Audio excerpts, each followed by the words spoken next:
একজন প্রশ্ন করেছেন, জান্নাতে যাওয়ার সহজ আমল কি কি রয়েছে? জান্নাতে যেতে আমরা চাই কি চাই না?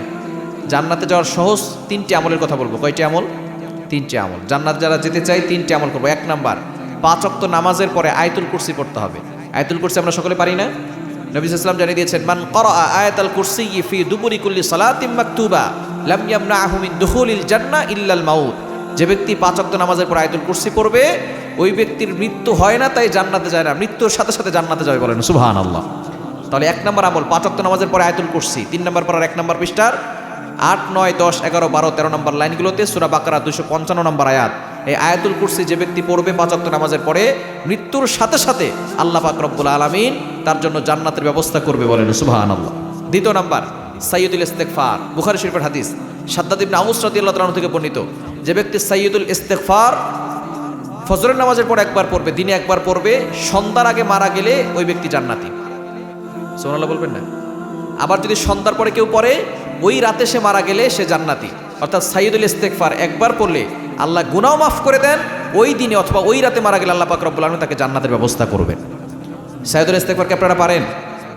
সকলে একবার আমার সাথে পড়েন, আল্লাহুম্মা আনতা রব্বি লা ইলাহা ইল্লা আনতা খলাকতানি ওয়া আনা আবদুকা ওয়া আনা আলা আহদিকা ওয়া ওয়া'দিকা মাস্তাতা'তু আউযু বিকা মিন শাররি মা সানা'তু আবুউ লাকা বিনি'মাতিকা আলাইয়া ওয়া আবুউ লাকা বিযামবি ফাগফিরলি ফাইন্নাহু লা ইয়াগফিরুয যুনুবা ইল্লা আনতা।